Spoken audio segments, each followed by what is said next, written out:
Hello मेरे प्यारे बच्चों। आज की क्लास में आपके लिए लेके आया हूँ एनसीईआरटी एग्जाम्पलर की क्लास 9th की, जिसमें आज हम आपको पूरी एनसीईआरटी एग्जाम्पलर सॉल्व करके समझाएंगे धीरे धीरे एक एक वीडियो के थ्रू।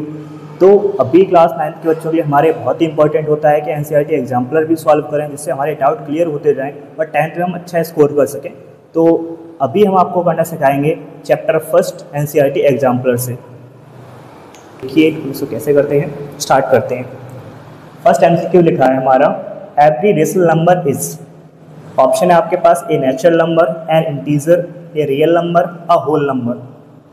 हमसे बोला गया है कि एवरी रेशनल नंबर इज, हमारा हर रेशनल नंबर क्या होता है, नेचुरल नंबर होता है या इंटीजर होता है या रियल नंबर होता है या होल नंबर होता है।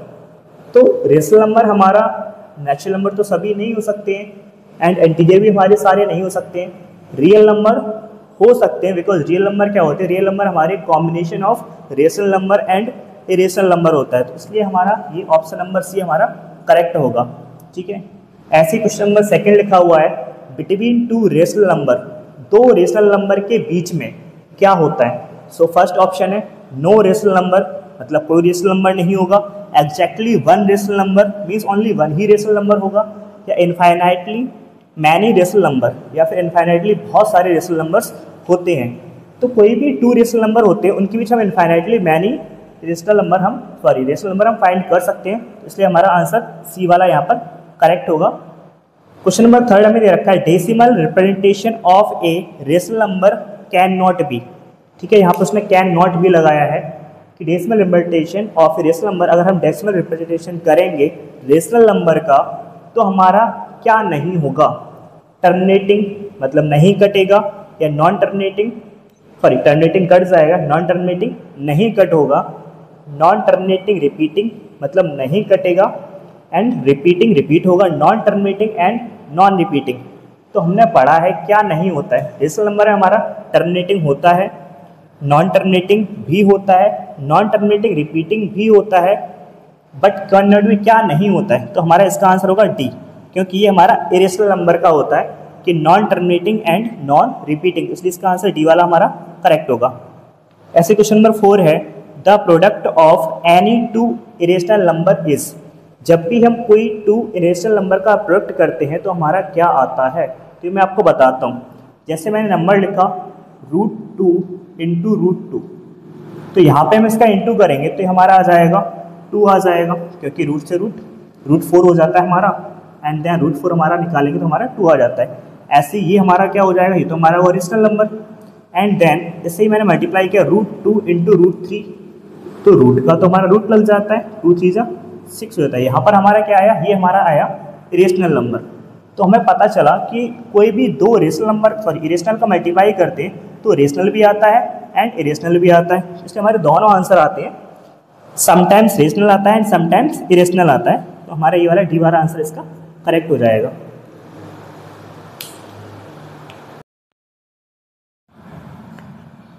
तो यहाँ पर हमने लिख रखा है question number 5, the decimal expansion of the number √2 is. तो √2 का हमें डेसिमल एक्सपेंशन निकालना है।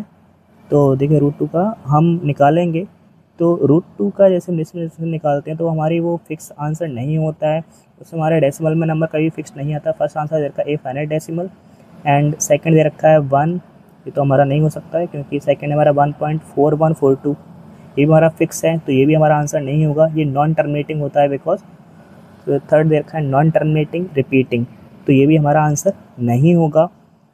एंड देन फोर्थ वाला हमारा आंसर दे रखा है non terminating and non recurring, तो यही हमारा आंसर होगा, क्योंकि रेशनल में हमारी जो भी वैल्यू आती है वो हमारी नॉन टर्मिनेटिंग और नॉन रिकरिंग होती हैं। ऐसे क्वेश्चन नंबर 6 दे रखा है हमें, which of the following is irrational. इसको करेंगे तो हम इसको ऑप्शन के थ्रू करेंगे। तो ऑप्शन हमें फर्स्ट दे रखा है √4/9, इसको हम बाहर निकालेंगे रूट से तो हमारा हो जाएगा 2/3। ठीक है, इसका ये हमारा हो जाएगा, ये हमारा रेशनल होता है। ऐसे बी वाला दे रखा है √12/√3, इसको सॉल्व करते हैं हम, तो रूट का 2√3 लिख देंगे यहाँ पर, एंड √3 का √3 लिख देंगे, √3 से √3 कैंसिल हो जाएगा, हमारा बचेगा 2, तो 2 हमारा फिर रेशनल होता है। ऐसे ही √981 को सॉल्व करते हैं 9 आ जाता है, ये भी हमारा रेशनल है, और √7 हमारा ये एक रेशनल नंबर है, तो ये हमारा आंसर होगा इसका। ऐसे ही क्वेश्चन नंबर 7 को हम पढ़ते हैं, which of the following is rational. Irrational हमें चेक करना है। तो 0.14 लिखा हुआ है, तो ये तो हमारा कट गया है। एंड सेकंड है 0.416, हमारे यहाँ पर देखो ऊपर इस क्वेश्चन के ऊपर बार लगा हुआ है, तो हमारा ये नंबर रिपीट हो रहा है। तो रिपीट हो रहा है, वो रेशनल होते हैं इसमें रिपीट हो रहा है, तो ये भी हमारा रेशनल नंबर है। एंड हमें देखना होता है क्वेश्चन नंबर डी में, हमें देखो ये रिपीट नहीं हो रहा है, हमारा नंबर अलग दे रहा है एंड ये कट भी नहीं रहा है। तो आज का आंसर हमारा डी वाला होगा, ना ही रिपीट हो रहा है एंड ना ही हमारा ये टर्मिनेट हो रहा है, तो इसका आंसर होगा डी हमारा। ऐसे ही हम क्वेश्चन नंबर 8 को अब रीड करते हैं। A rational number between √2 and √3 is, क्या होता है हमारा, तो इसको हम करके दिखाते हैं। √2 प्लस √3 हमारा फर्स्ट दे रखा है, तो इसको हम करेंगे। तो √2 प्लस √3 को ऐड करते हैं, जैसे चलो मैं आपको करके दिखाता हूँ। तो जैसे इनकी वैल्यू मैंने लिख ली, √2 की वैल्यू हमारी होती है 1.414 एंड √3 की वैल्यू होती है हमारी 1.732। इस टाइप से मैंने पहले यहाँ लिख लेता हूँ, ऐसे हमारे आंसर्स होते हैं। तो जो भी हमारा आंसर होगा वो इन दोनों के बीच में होगा, 1.414 एंड 1.732 के बीच में होगा। तो चाहे तो हम क्वेश्चन के थ्रू देख सकते हैं, बट यहाँ पे हम पहले इनको देखें। √2 प्लस √3 ये हमारा एक इरेशनल होता है, तो ये तो हमारा इरेशनल हो गया, ये नहीं हो सकता है। √2 इंटू √3 ये भी हमारा इरेशनल है, तो ये भी नहीं हो सकता है। एंड देखो 1.4 एंड 1.7 की जो हमारा 1.5 आता है, तो यही हमारा आंसर होगा। एंड ये आंसर नहीं हो सकता क्योंकि ये ज़्यादा है। The value of 2√3 plus √3 is, क्या होगी, इसके अकॉर्डिंग मैं देख सकता हूँ कि 2√3 लिखा हुआ है और √3 के साथ हमारा कोई नंबर नहीं है, इसके साथ 2 है, इसके साथ हमारा 1 है, तो इन दोनों को हम ऐड कर देंगे 2 एंड 1 को, तो हमारा हो जाएगा 3√3। तो ये हमारा आंसर सी वाला दे रखा है, 3√3। तो ऐसे हमारे क्वेश्चन हो गए हैं फिनिश।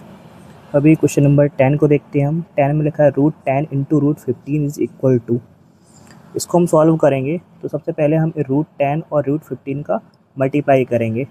तो मैं आपको करके देखा, √10 इंटू √15, इसका अगर हम मल्टीप्लाई करेंगे तो ये हो जाएगा हमारा, 10 को कहते हैं हम सिंपल सा लिख लेंगे, 10 इंटू 15 लिख लिया हमने, ठीक है। उसके बाद हम 10 के फैक्टर कर देते हैं। 10 हमारा होता है 2 इंटू 5 एंड यहाँ पे 15 को होते हैं 3 इंटू 5 एंड 5 हमारा ये कॉमन हो जाएगा, तो 5 का एक हमारा बाहर निकल के आ जाएगा 5 एंड इसके रूट के अंदर 2 बचा है और ये 3 बचा है, तो 2 3 जा 6 हो जाएगा। तो 5√6 हमारा इसका आंसर हो जाएगा, जो कि हमें ये बी वाला दे रखा है, ये हमारा आंसर हो जाएगा। ऐसे ही क्वेश्चन नंबर 11 को देखते हैं। 11 में लिखा है the number obtained rationalise the denominator of the 1√7 - 2 is. तो इसको करेंगे, तो इसको करने का हमारा एक तरीका होता है, जो भी बेस में हमारा लिखा था उसका हम साइन चेंज कर देते हैं। साइन चेंज करने के बाद हम ऊपर वही नंबर हमारा आ जाता है। जैसे कि मैं आपको करके दिखाता हूँ। इसमें 1 की जगह हम लिखेंगे, तो हम क्या लिखने वाले हैं, 1 की जगह हम साइन चेंज करके लिखेंगे अपने जो भी हमारा नंबर होगा जो बेस में लिखा हुआ है, और जो बेस में होता है उसका हम स्क्वायर करके माइनस कर देते हैं, ठीक है। जैसे मैं आपको करता हूँ अभी, इसमें लिखा है जैसे ऊपर हमारा आएगा √7 + 2 हो जाएगा एंड बेस में √7 का आपको स्क्वायर करना है, तो √7 का स्क्वायर हमारा 7 होता है एंड माइनस करना है 2 का स्क्वायर, 2 का स्क्वायर हमारा 4 होता है। तो हम लिख लेंगे √7 का √7 + 2 ऊपर हमारा लिखा रहेगा एंड 7 में से 4 को माइनस कर देंगे, हमारा 3 आ जाएगा।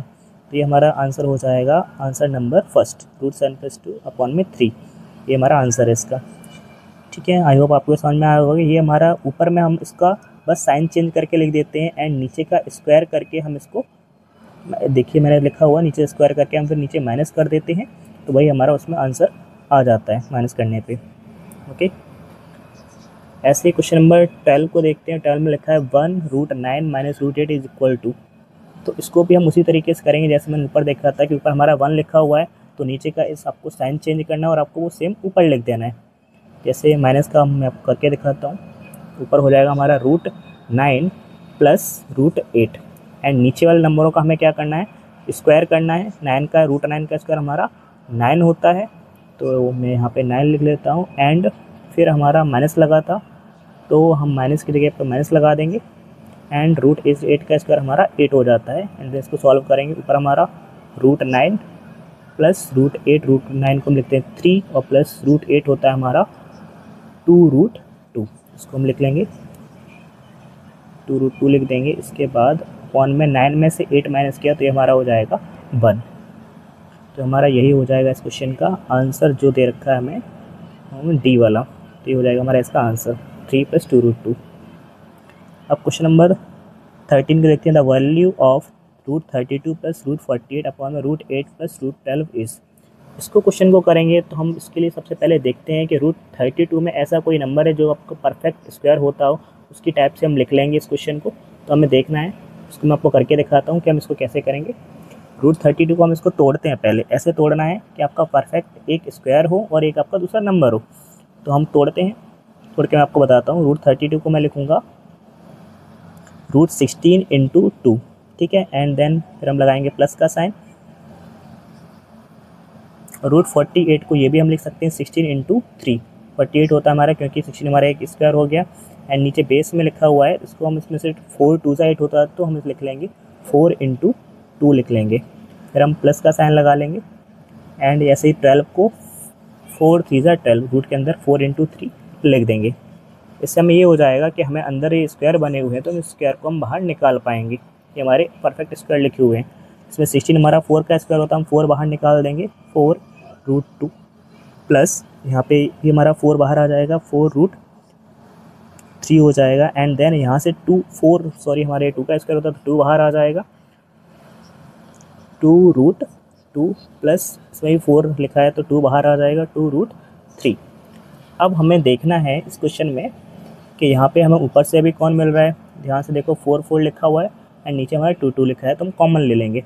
ऊपर से मैंने 4 को कॉमन लिया तो हमारा ब्रैकेट के अंदर बचेगा √2 प्लस √3, ठीक है।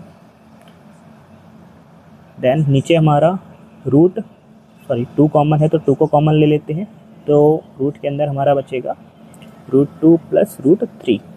अब यहाँ पर हमें देखने को मिल रहा है कि हमारे ब्रैकेट दोनों सेम है, तो ब्रैकेट से ब्रैकेट कैंसिल कर देंगे। हमारा बचा 2 1 ज़ा एंड 2 2 ज़ा 4, तो हमारा ये आंसर हो गया 2, जो कि हमें ये बी वाला दे रखा है। तो हमारा आंसर यही हो जाएगा, ऑप्शन नंबर बी। ऐसे हम कर लेंगे इन क्वेश्चन को। आई होप हमारा वीडियो को अच्छा लगा होगा, तो आप चैनल को सब्सक्राइब जरूर करिएगा और बेल आइकन दबाना ना भूलें। लाइक